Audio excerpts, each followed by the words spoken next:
Boa noite, irmãos, a graça e paz do Senhor. Mais uma vez estamos reunidos para nosso estudo de quarta-feira. Lembrando que estamos dando um tempo quanto ao prosseguimento do livro de Números e temos procurado tratar algumas coisas importantes para a vida da igreja nesse período também. Hoje nós vamos fazer a leitura aqui no livro de Jeremias, capítulo 29, versículo 11. Eu não pretendo me prender a esse texto, a esse versículo, mas apenas utilizar dele para a ideia final daquilo que a gente vai tratar. Mas Jeremias 29, 11 é um texto que alguns na igreja já têm de memória. Diz assim o profeta ao povo que estava em cativeiro na Babilônia: Eu é que sei que pensamentos tenho a vosso respeito, diz o Senhor, pensamentos de paz e não de mal, para vos dar o fim que desejais. Vamos orar ao Senhor? Senhor nosso Deus, te agradecemos porque mais uma vez podemos estar juntos para estudar a tua palavra, para tirar dela ensinos para a nossa vida, e pedimos que o Senhor nos ensine, que o Senhor venha ministrar o nosso coração, que a nossa mente esteja voltada, desejando aprender, desejando considerar e refletir na tua palavra. Fala conosco esta noite, usa-nos apesar de nós, que possamos ser ministrados pelo teu ensino. Oramos a ti no nome do Senhor Jesus. Amém. Algumas perguntas ficam para nós diante do quadro que a gente está vivendo. Até onde vai o coronavírus? Uma questão. Quantas vidas serão ceifadas aqui no nosso país? É claro que é impossível responder a estas questões com exatidão. Nós não temos esse conhecimento. Isso diz respeito ao futuro e, nesse caso, somente Deus tem as respostas. É interessante que mesmo homens como Salomão, que tinha ao seu redor sábios, que tinha os anciãos com ele, os profetas de Deus estavam lá, convivendo com ele na corte, porém ele sabia que o futuro estava aos cuidados de Deus. Ele sabia que o futuro está reservado exclusivamente ao conhecimento do Todo-Poderoso e que apenas em ocasiões específicas e segundo a sua vontade, ele revelava aos seus servos. Nós vemos isso quando Salomão mesmo diz o seguinte aqui em Eclesiastes capítulo 8, versículo 7, falando sobre o conhecimento do homem, ele diz: porque este não sabe o que há de suceder. O homem não sabe. E como há de ser, ninguém há que lhe o declare. Ou seja, ele próprio entendia que o futuro não tinha como saber, não tinha resposta sobre o futuro.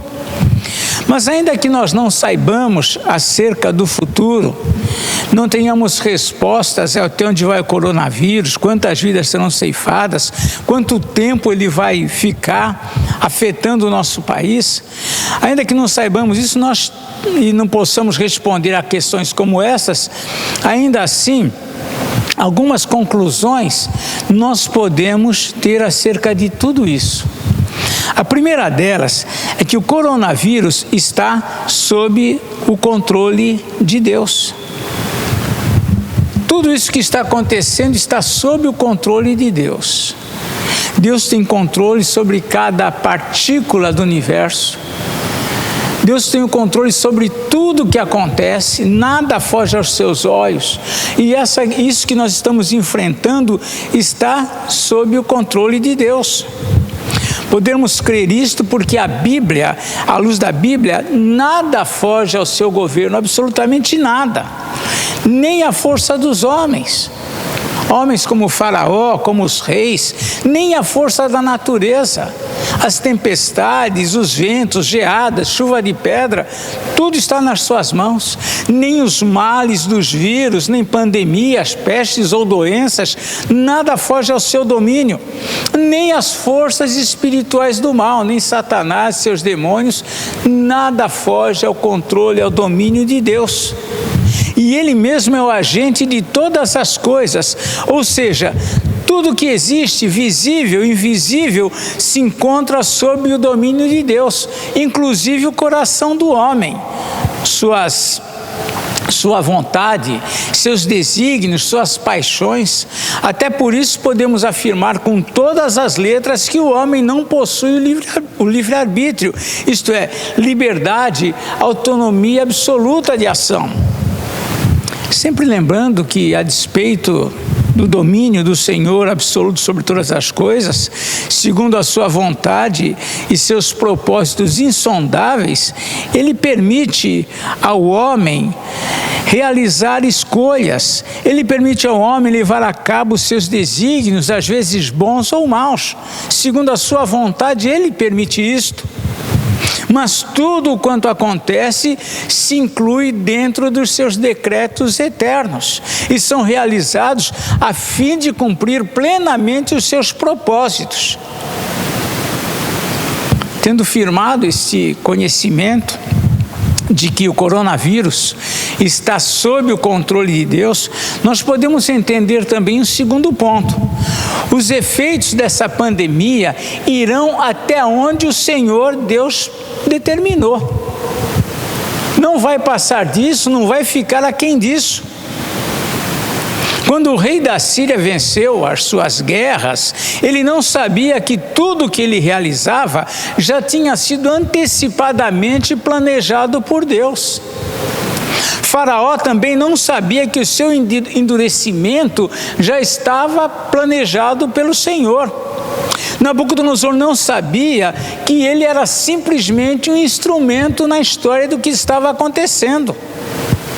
Assim também é o efeito desse chamado Covid-19. Dentro dos seus planos eternos, Deus sabe até onde vão os efeitos em cada país.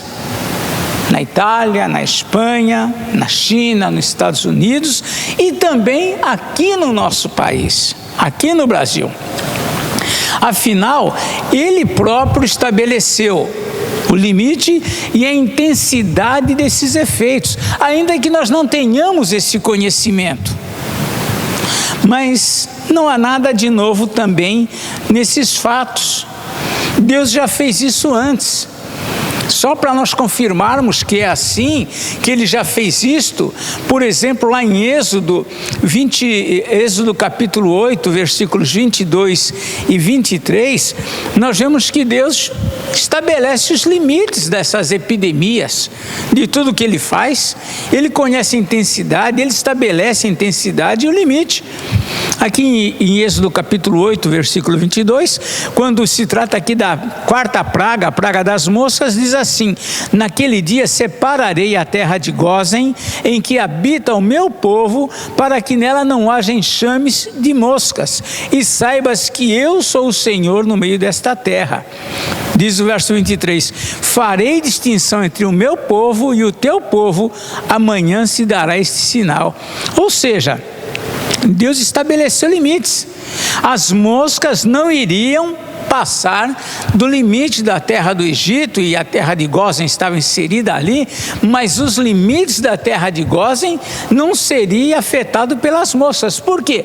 Porque Deus estabeleceu assim. É dessa forma. O mesmo nós vemos lá no capítulo 9, no versículo de número 26.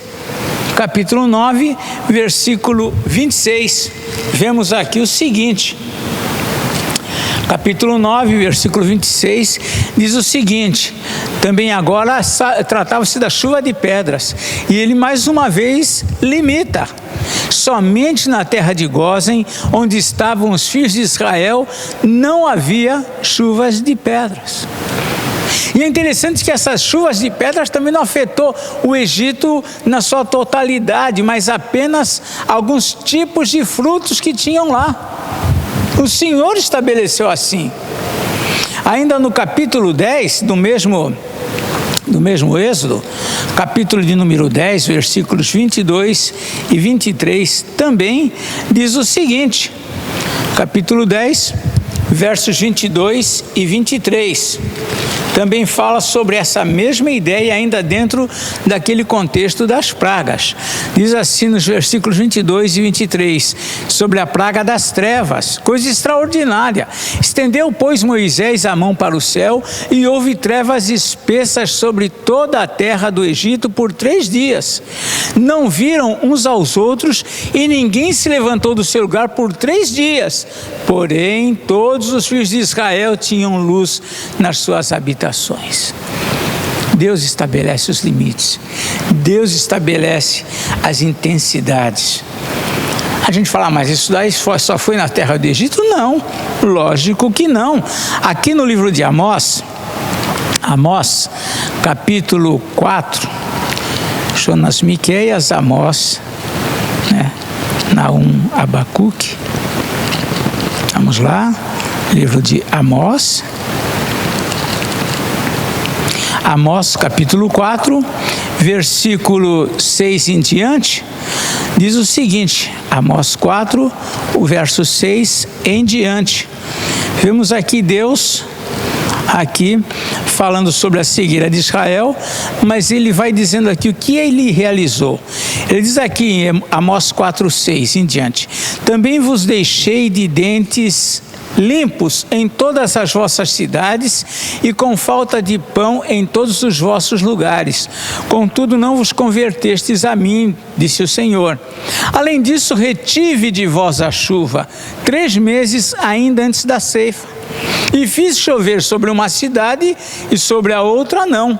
Um campo teve chuva, mas outro que ficou sem chuva se secou. O Senhor vai dizendo onde vai chover, onde não vai. Como que vai ser isso? Diz ainda o 8, andaram 2 ou 3 cidades, indo a outra cidade para beberem água, mas não se saciaram, contudo, não vos convertestes a mim, disse o Senhor. E continua no 9, feri-vos com o crestamento e a ferrugem, a multidão das vossas hortas e das vossas vinhas e das vossas figueiras e das vossas oliveiras, devorou-a o gafanhoto, contudo não vos convertestes a mim. Enviei a peste contra vós outros à maneira do Egito. Os vossos jovens matei-os à espada, e os vossos cavalos deixei-os levar presos, e mau cheiro dos vossos arraiais fiz subir aos vossos narizes, contudo não vos convertestes a mim, disse o Senhor. Subverti alguns dentre vós, como Deus subverteu a Sodoma e Gomorra, e vós fostes como um tição arrebatado da fogueira, contudo não vos convertestes a mim. Ou seja, o Senhor estabelece os limites de tudo. O Senhor tem o controle. As coisas vão até onde Deus determinar. Assim também essa pandemia, esse vírus que está no nosso país, não é diferente.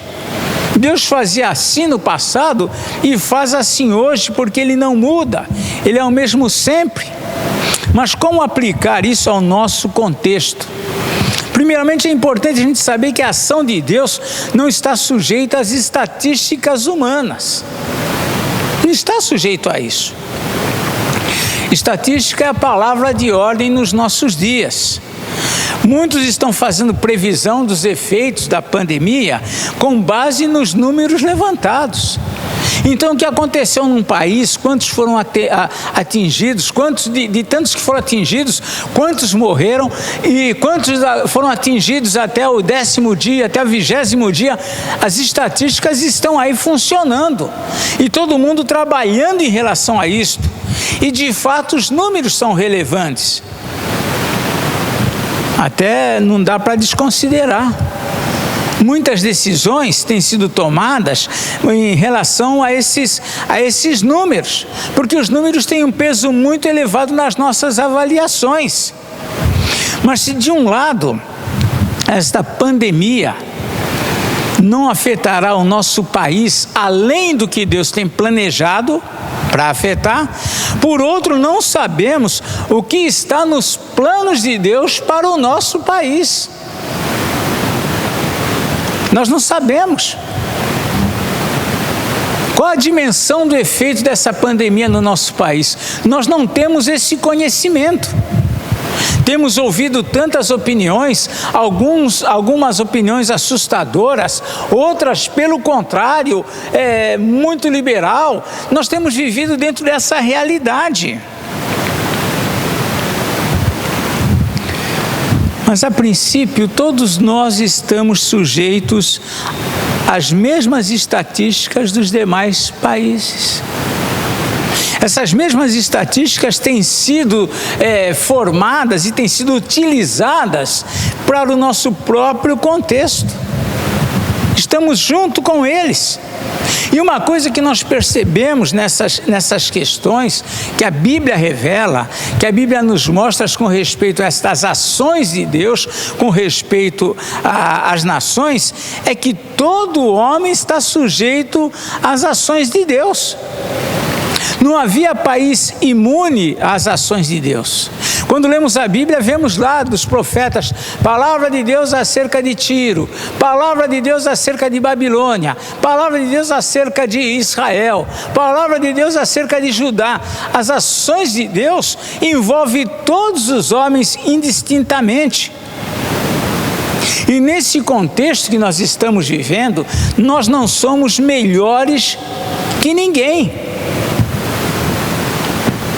Alguns poderiam pensar ou passar pela mente: os italianos e os espanhóis são idólatras. A Europa já, Deus não tem sido buscado pela maioria desses países, não tem levado a fé a sério.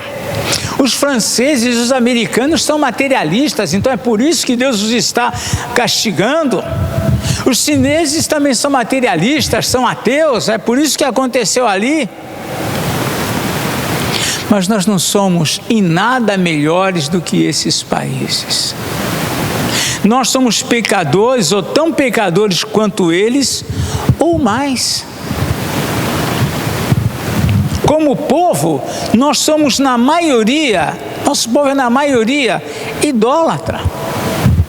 O nosso povo, grande parte também, grande soma desses, consultam os mortos. Praticam religiões que envolvem culto aos demônios. Muitos do nosso país também é uma nação da maioria corrupta. Corruptos.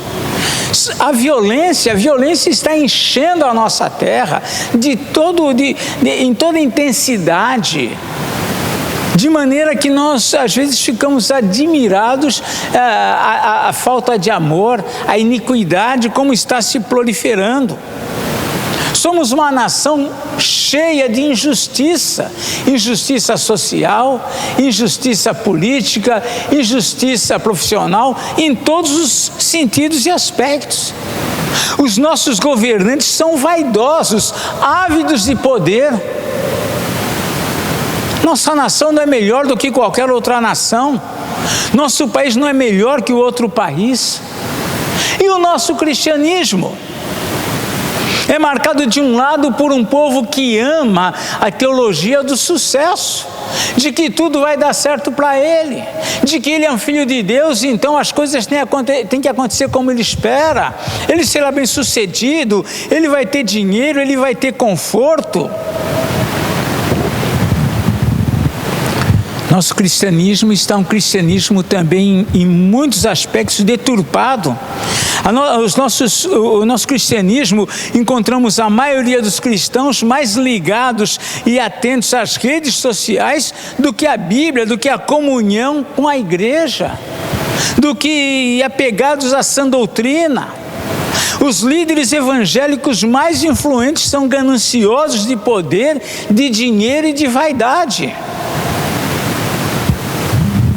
Diante de tudo isso, o mais sábio para nós, para lidar com esse quadro que nós estamos vivendo, com essa epidemia, com essa situação que estamos envolvidos, com respeito a tudo isso, seria nós vermos neste vírus, nessa situação, uma disciplina de Deus. Essa é a forma mais sábia e prudente de nós lidarmos com o que está acontecendo. Tomar esta situação que vivemos para avaliar honestamente a nossa vida espiritual. Como é que nós estamos andando com Deus? Nós precisávamos perceber, ou tentar perceber, tentar divisar o que Deus está nos dizendo com tudo isso que estamos vendo. Igrejas fechadas, não podemos sequer nos cumprimentar, muitos sofrendo por questão profissional, questão de trabalho, quem trabalha na área da saúde pública preocupado com tudo que está enfrentando, e é natural. Uma situação diferente estamos vivendo. O mais prudente é nós vermos Deus tratando a nossa vida, Deus tratando as nações, Deus tratando o mundo que Ele criou, Deus tratando a nossa vida em particular. Reparem que agora não há mais a questão do carro importado, das roupas novas, do corpo bonito para exibir. Tudo está parado. Tudo agora tem de esperar. Nós não precisamos, nesse contexto, nós não precisamos nos utilizar de desculpas para não vir à igreja, ou porque não fui à igreja. Não precisamos de desculpas. O que Deus está colocando no mundo, nos coloca numa situação de que nós não precisamos disto. Não precisamos de desculpas porque nós não servimos a Deus, porque não atuamos em alguma área do reino de Deus para servi-lo, para adorá-lo, para cultuá-lo. Os que não são fiéis ao Senhor no dízimo, não precisam arrumar uma desculpa porque não trouxeram o seu dízimo.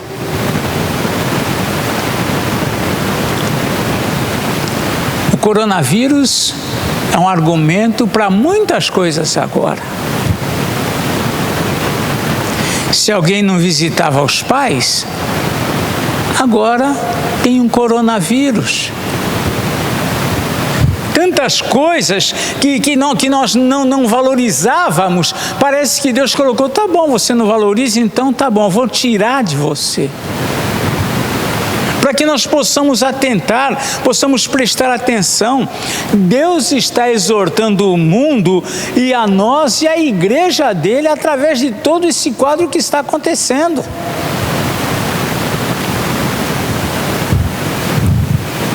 Enfim, nós podemos ter alegria, à luz do que nós falamos, podemos ter alegria pelo fato de que Deus tem o controle do coronavírus. Isso nos dá alegria. Que bom! Que bom sabermos que Deus tem o controle de tudo isso. Podemos ter segurança porque os seus efeitos irão somente até onde Deus planejou. Não vai passar disso. Ninguém a mais nem a menos vai tombar diante dessa situação. Os que tiverem que ser internados, serão internados. E assim por diante. No Antigo Testamento, quando um profeta falava sobre o tratamento de Deus sobre um povo, ele dizia, olha, os que é para a espada, é para a espada. Os que é para a fome, é para a fome. Os que é para isso, é para isso. Deus tem tudo determinado. Nada foge ao seu governo. Nenhum fato inesperado aos olhos de Deus, irá acontecer. Então nós podemos ter alegria pelo fato que Deus controla o coronavírus, nós podemos ter segurança de que seus efeitos irão somente até onde planejou, nós podemos ter esperança porque o efeito causado por Deus em cada nação não está sujeito às estatísticas, ou seja, ainda que em tal lugar tenha morrido dezenas de milhares, aqui pode não acontecer isso. Isso também é possível.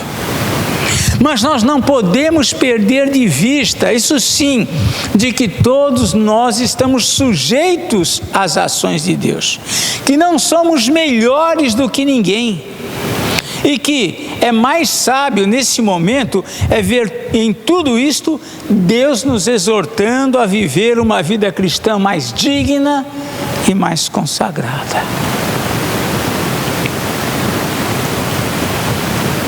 Deus nos advertindo, Deus nos exortando, Deus trabalhando na vida do mundo, trabalhando na vida do homem, levando o homem a olhar para o alto.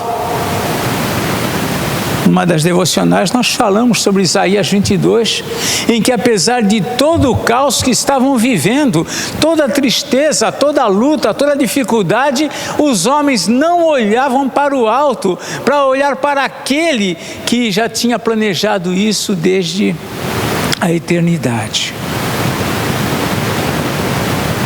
Mas independente de qualquer coisa, nós podemos estar certos de que Deus tem o melhor para a vida daquele que crê verdadeiramente nele. Deus tem o melhor para aqueles que lhe pertencem, para aqueles que lhe são fiéis, para aqueles que o amam. Seja advertência, seja tudo isto uma advertência, seja tudo isto um conforto por não passarmos por essas dificuldades, seja por um livramento, mas mesmo numa disciplina, ainda assim, Deus tem o melhor para nós. Esse era o caso que estava vivendo aqui os cristãos em Babilônia. Estavam lá aborrecidos, desanimados, deprimidos, revoltados também com tudo o que estava acontecendo, mas a palavra do Senhor era mantê-los ali. Eles não iriam sair daquela situação enquanto não se cumprisse o tempo. Eles iam permanecer ali durante todo o tempo, que seriam de 70 anos. A ordem que Deus dá é que eles orassem por aquele lugar, ao invés de querer sair, que eles orassem por aquele lugar e que eles tivessem confiança em Deus. É por isso que o Senhor escreve aqui: olha, eu é que sei que pensamentos tenho a vosso respeito. Diz o Senhor, pensamentos de paz e não de mal, para vos dar o fim que desejais. Então, irmãos, diante de tudo que nós estamos vivendo, embora não tenhamos resposta para tudo com exatidão, algumas coisas nós podemos sim tirar para a nossa vida. Alguma coisa nós podemos entender. Como dissemos, só repetindo, Deus tem o controle do coronavírus. Também podemos estar seguros que seus efeitos irão somente até onde Deus já determinou. Também podemos ter esperança no coração de que no nosso país não haverá tanta morte, tanta vida ceifada como aconteceu em outros. Podemos ter essa esperança, orar por isso. Mas nós não podemos perder de vista que todos nós estamos sujeitos às ações de Deus, que nós não somos melhores do que ninguém, e que em tudo isso é mais sábio ver Deus nos exortando, com tudo isso, a viver uma vida cristã mais digna e consagrada. Que Deus nos abençoe, que Deus nos guie, que Deus nos ajude. Deus abençoe a todos. Vamos mais uma vez orar, pedindo a Ele que nos ensine através de tudo o que nós temos vivido nesses dias e que nada disso seja em vão, que nós não saiamos indiferentes de tudo isso que está acontecendo, mas que tenhamos sabedoria e prudência. Vamos orar. Senhor, louvamos e bendizemos o Teu santo nome, agradecidos por todo o Teu cuidado com a nossa vida, por todo o Teu amor, cientes que a nossa vida está nas Tuas mãos e que nenhum fio de cabelo cai da nossa cabeça sem que o Senhor permita. Mas também, ó Deus, não queremos ser irresponsáveis, não queremos ser negligentes, indiferentes, Pai, à Tua obra na nossa vida ou ao nosso redor. Ensina-nos com todas estas coisas, Pai. É algo grande demais o que está acontecendo no mundo, algo muito grande para nós não darmos atenção, para não considerarmos na Tua mão, agindo em todas estas coisas. Dá-nos sabedoria e prudência. Oramos agradecidos por tudo, em nome do Senhor Jesus. Amém.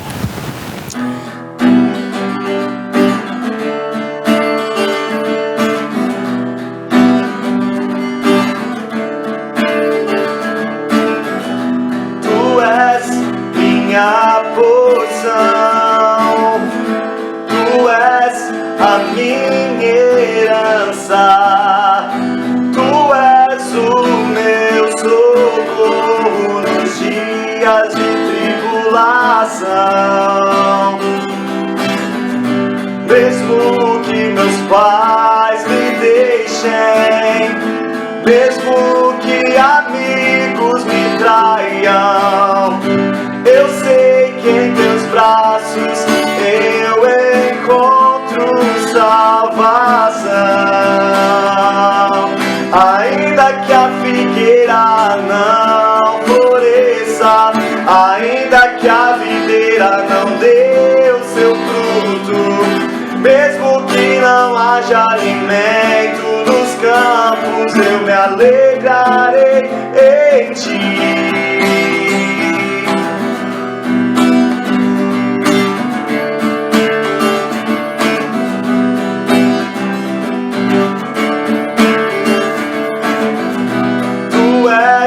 Minha porção, Tu és a minha herança, Tu és o meu socorro nos dias de tribulação. Mesmo que meus pais me deixem, mesmo que amigos me traiam, eu sei que em Teus braços eu encontro salvação. Ainda que a figueira não floresça, ainda que a videira não dê o seu fruto, mesmo que não haja alimento nos campos, eu me alegrarei em Ti. Ainda que a figueira não floresça, ainda que a videira não dê o seu fruto, mesmo que não haja alimento nos campos, eu me alegrarei em Ti.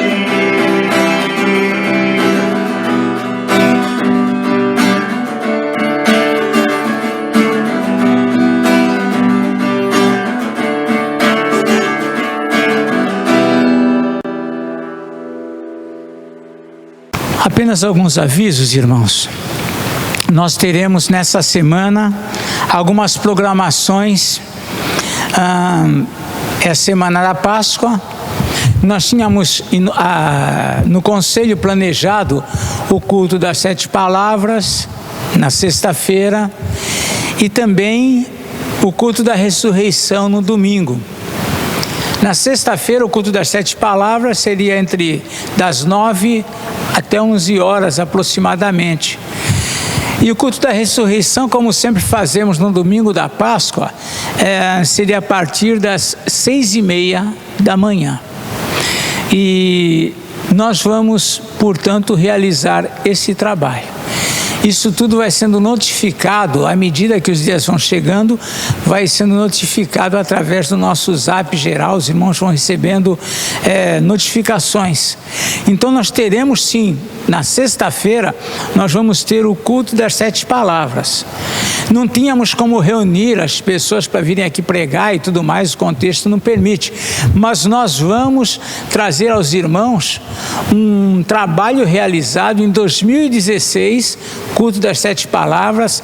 Vale a pena. Muitos não estavam na igreja nessa época, não tiveram oportunidade de participar desse culto. É um culto em que nós lembramos as 7 palavras que Jesus proferiu na cruz e, tirando disso, ensinos para a nossa vida.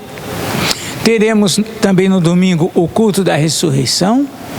E, se Deus permitir, também no domingo à noite nós teremos uma cantata, não a atual. Os irmãos do coral têm se esmerado, têm ensaiado, têm se preparado, mas infelizmente não vai ser possível a apresentação deles, o culto a Deus com eles nesse próximo domingo. Esperamos que num tempo breve, num domingo breve, possamos ter sim a cantata da Páscoa sendo ministrada, como também a própria ceia do Senhor, que geralmente nós temos tanto no culto das 7 palavras como no domingo, no segundo domingo no mês, nós também não teremos. E isso deve ser motivo das nossas orações. Deve ser motivo de nós clamarmos a Deus e falar: Senhor, nós precisamos estar juntos, precisamos celebrar em comunhão uns com os outros a ceia do Senhor. Então, nós teremos as programações devidas, no devido horário. Os irmãos estejam atentos às notificações. Que Deus abençoe a todos.